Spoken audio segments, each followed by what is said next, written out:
Salut à tous, c'est BizBiz. Alors aujourd'hui, l'épisode 552 du Zap Image. Comme d'habitude, je vous mets des images de foot d'actualité ou des images anciennes. On en parle un peu et c'est parti. On va commencer avec les champions du monde Savour.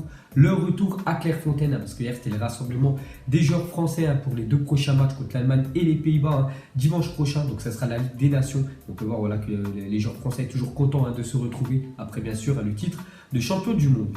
Ensuite, on continue avec la Ligue des Nations. On va parler du match après-demain entre l'équipe de France et l'équipe allemande. Donc déjà, le match aura lieu en Allemagne. Donc la fédération allemande a annoncé que la rencontre Allemagne-France à jeudi 6 septembre se jouera à guichet fermé. Donc on peut voir que les deux derniers champions du monde font recette. Parce que le stade, déjà, ça se jouera dans le stade du Bayern Munich, donc l'Allianz Arena. Donc les 67 485 places ont déjà été vendues. Donc voilà, guichet fermé entre Allemagne et France. Ensuite, pour continuer sur cette rencontre, on va parler de Hugo Lloris forfait. Donc voilà, c'était toujours pas officiel hier. Cette fois-ci, c'est sûr, Hugo Lloris ne sera pas là pour les deux prochains matchs des Bleus. Donc c'est Alphonse Areola qui devrait fêter sa première sélection en équipe de France parce que aussi Mandanda est aussi blessé.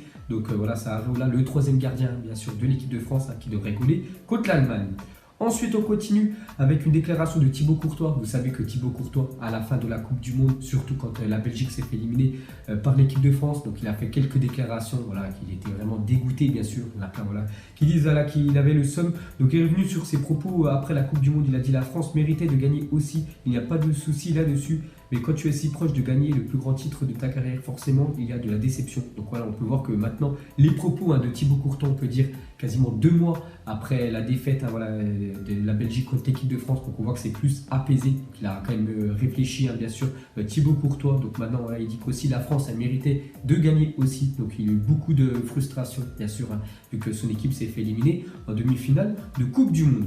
Ensuite, on clôture cette page équipe de France. On va parler du reste de l'actu. Donc officiel, libre Claudio Marchisio s'engage jusqu'en 2020 avec le Zénith Saint-Pétersbourg. Donc Claudio Marchisio, je crois que ça faisait plus de quasiment 15 ans quand même qu'il était à la Juventus. Donc il a dit qu'il ne voulait pas reprolonger avec le club. Donc actuellement il était libre. Donc il y a beaucoup de rumeurs qu'il peut aller du côté de Monaco. Et du coup non, il part du côté de la Russie. Donc bonne fin de carrière à Marchisio. Ensuite officiel, Rio Mavuba, 34 ans, prend sa retraite et rejoint RMC Sport. Donc voilà, c'est fini sa carrière de footballeur à Rio Mavuba. Donc lui il a joué beaucoup de saisons à Lille, c'est quand même le club où il a le plus joué. Il a quand même joué aussi en équipe de France à Rio Mavuba, je crois qu'il a fait 13 matchs bien sûr.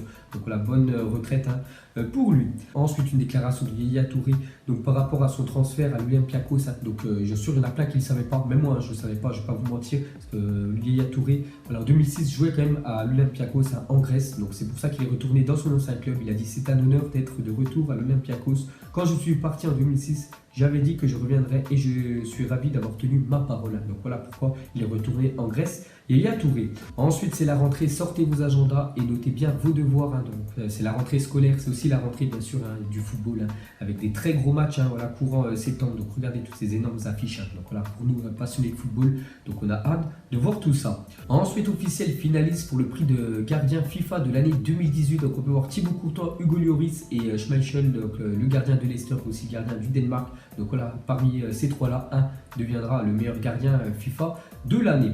Ensuite, cette fois-ci, regardez les finalistes pour le prix de l'entraîneur FIFA de l'année 2018. Donc on peut voir quand même 2 entraîneurs français, dont Zinedine Zidane, vainqueur avec son équipe de la Ligue des Champions, Didier Deschamps, vainqueur de la Coupe du Monde, et Dalic, donc lui c'est le sélectionneur croate. Donc parmi ces trois-là, un sera bien sûr élu un meilleur entraîneur de l'année. Sinon on peut voir les nominés pour le prix Puskás 2018. Donc Puskás c'est le plus beau but sur l'année dernière. Donc on peut voir des beaux buts que je me souviens, dont celui de Gareth Bale, le retourné acrobatique en finale de Ligue des Champions contre Liverpool. Le but de Cristiano Ronaldo, c'était le retourné acrobatique contre la Juventus. Il y a celui de Benjamin Pavard contre l'Argentine. Voilà, ça demi-volée, tout simplement magnifique. Il y a aussi le but de Quaresma, son extérieur.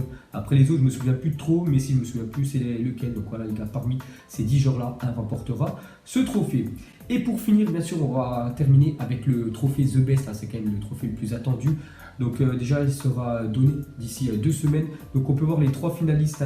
Et on peut voir déjà qu'il n'y aura aucun joueur français. Donc une très grosse surprise, on va en parler après. Donc il y aura Cristiano Ronaldo, soit Modric ou Mohamed Salah. Donc l'année dernière, c'est Cristiano Ronaldo qui a remporté ce trophée-là. Donc quand même, grosse surprise de voir aucun français parmi les 3 finalistes. Alors que quand même, l'équipe de France a quand même remporté la Coupe du Monde. Il y a beaucoup de joueurs quand même qui ont brillé. Donc voilà, les gars, les votants ont mis aucun joueur français. Bon, c'est comme ça. Donc on peut voir déjà une petite déclaration de Deschamps par rapport rapport voilà, aux 3 finalistes. Il a dit aucun Français parmi les finalistes. Un Français l'aurait bien mérité par rapport au titre de champion du monde qui n'est pas anodin, mais aussi à la saison réalisée. Je suis déçu pour eux car ils méritaient d'au moins faire partie des 3. Donc voilà, les gars, Deschamps déçus, mais moi bien sûr déçu. Et je pense qu'il y aura beaucoup de Français qui sont déçus de voir aucun Français parmi les 3 finalistes.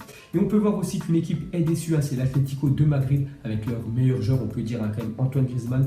Donc ils ont mis juste voilà, en titre hein, sans voix, donc la réaction de l'Atlético de Madrid sur la non-nomination d'Antoine Griezmann pour le trophée FIFA The Best sans voix. Donc voilà les gars, on peut voir qu'il y a beaucoup quand même d'équipes ou même de personnes hein, qui sont surpris de voir aucun joueur français dans les 3 finalistes. Et pour finir hein, sur ce trophée The Best, il y a aussi une très grosse surprise. Hein. Bon, après c'est plutôt normal hein, quand même. C'est Lionel Messi qui ne figure pas parmi les 3 finalistes. Hein. Donc depuis 2006, à chaque fois, il figurait hein, parmi les 3 finalistes, on peut dire, du trophée.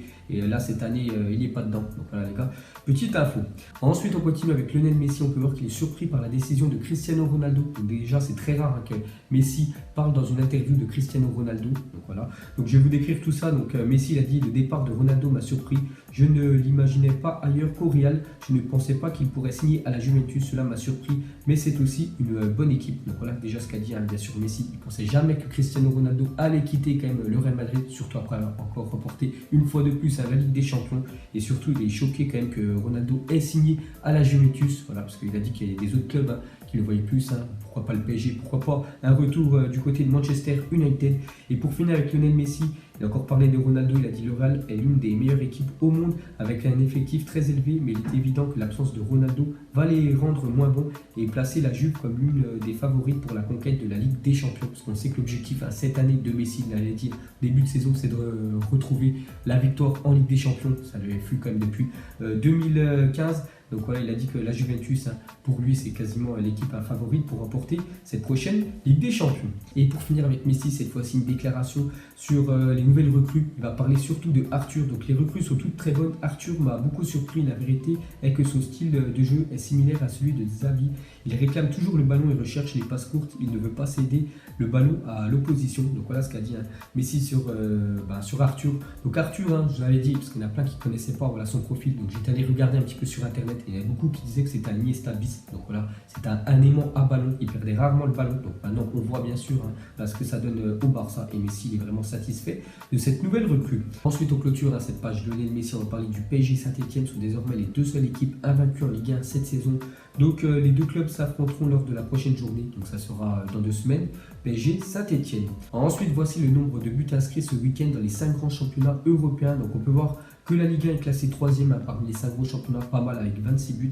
Donc le premier c'est la Liga avec 29 buts. Bon après rien que le match hein, Barça-Huesca, il y a déjà eu 10 buts dans le match. Donc voilà, ça fait monter bien sûr hein, le quota très haut. Donc on peut voir que la Liga quand même se classe plutôt pas mal cette année. Ensuite, regardez les meilleurs buteurs passeurs du top 5 européen en ce début de saison. Donc premier ex-aequo, c'est Mbappé avec Lionel Messi. Donc les deux ont inscrit chacun 4 buts et 2 passes décisives. Et on peut dire le deuxième, hein, c'est Neymar, 4 buts et une passe décisive. Ensuite, des nouvelles de Vinicius Junior à la nouvelle recrue du Real Madrid. Donc à défaut d'avoir joué avec l'équipe première hein, du Real Madrid qui sont imposés 4-1 contre les Leganés, il a joué avec l'équipe B, donc la Castilla, voilà, la réserve bien sûr du Real Madrid. Et c'était le derby vu qu'il joue contre l'Atlético de Madrid. On peut voir qu'il s'est fait mordre le crâne par un défenseur de l'Atlético de Madrid lors d'un match avec la réserve. Donc déjà il a marqué. On peut voir voilà, que le derby était vraiment très chaud. Regardez quand même le défenseur de l'Atlético de Madrid en train de lui mordre bien sûr la tête. Voilà ce qui se passe en Espagne. Ensuite, une petite déclaration de Dalic, hein, donc c'est le sélectionneur de la Croatie qui a quand même amené son équipe hein, jusqu'en finale de Coupe du Monde. Il a parlé de Cristiano Ronaldo. On peut voir que Ronaldo, hein, simplement, il ne peut pas le blairer hein, parce qu'il a dit Ronaldo est un égoïste que je ne voudrais jamais avoir dans mon équipe. C'est un de ces joueurs qui pense ainsi, tant que je marque, ce n'est pas grave qu'on perd. Donc voilà la déclaration de Dalic sur Cristiano Ronaldo. Ensuite, une déclaration cette fois-ci de Mourinho, l'entraîneur de Manchester United. Donc lui beaucoup critiqué par rapport aux résultats de United dans ce début de saison. Heureusement qu'ils ont gagné ce week-end 2-0 à Burnley. Donc il a dit, ils disent que je suis en danger, mais je ne le pense pas. S'il me renvoie, avez-vous une idée de combien d'argent il devrait me donner? Donc voilà, lui il est vraiment serein. Il est confiant voilà, qu'il va rester encore pas mal d'années parce que son contrat, c'est un contrat longue durée à Manchester United. Et s'il le vire, bien sûr, il va devoir lui donner beaucoup d'argent pour le licencier. Ensuite, les nouveaux crampons de Lucas Hernandez. Donc on peut voir en fait c'est des crampons Mercurial là, je crois, et on peut voir avec les 2 étoiles derrière. Donc on a une petite info sur le défenseur français. Ensuite une déclaration d'El Piero, il a dit Ronaldo doit se familiariser avec ce nouveau championnat. La Juventus peut être très heureuse, elle a remporté tous ses matchs sans but de Cristiano Ronaldo ou Paulo Dybala. Donc c'est vrai que les deux vedettes, on peut dire, en attaque, hein, bien sûr, de la Juventus. Aucun marqué des buts, c'est toujours Mario Mandzukic, pourquoi pas Matuidi, ou les autres joueurs, bien sûr, de champ de la Juventus. Donc après, c'est vrai quand Ronaldo et Paulo Dybala vont commencer à marquer. Donc voilà, c'est vraiment un rouleau compresseur. La Juventus. Ensuite, selon un sondage Odoxa pour RTL, Kylian Mbappé, le joueur qui mériterait le plus le ballon d'or selon les Français. Voilà, un sondage a été fait par RTL. Donc c'est Mbappé qui aurait plus de 44% de voix de remporter, on peut dire, le prochain ballon d'or devant Antoine Griezmann, 18%. Ensuite, à parler de Ousmane Dembélé, donc hier j'ai dit qu'Ousmane Dembélé vraiment en très bonne forme, on peut dire, en ce début de saison. Donc ça le change par rapport à l'année dernière. Bon, l'année dernière, et c'était vraiment compliqué pour lui parce qu'il y a eu beaucoup de blessures. Mais regardez sur la période du 9 septembre 2017 au 8 mai 2018, il avait inscrit seulement 2 buts pour 20 matchs. Donc voilà, c'est plutôt moyen quand même pour Ousmane Dembélé, quand même acheté plus de 150 millions d'euros, hein, je crois, c'était par là. Donc on peut voir que cette année ça va beaucoup mieux parce que toute compétition confondue sur ces 7 derniers matchs.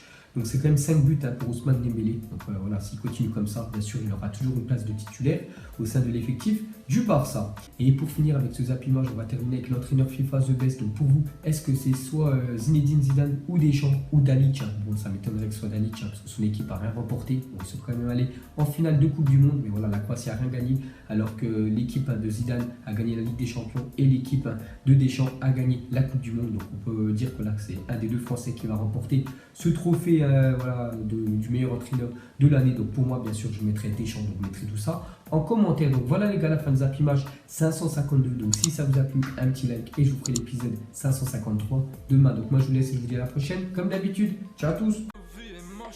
Donc on l'a maquillé avec tes mensonges.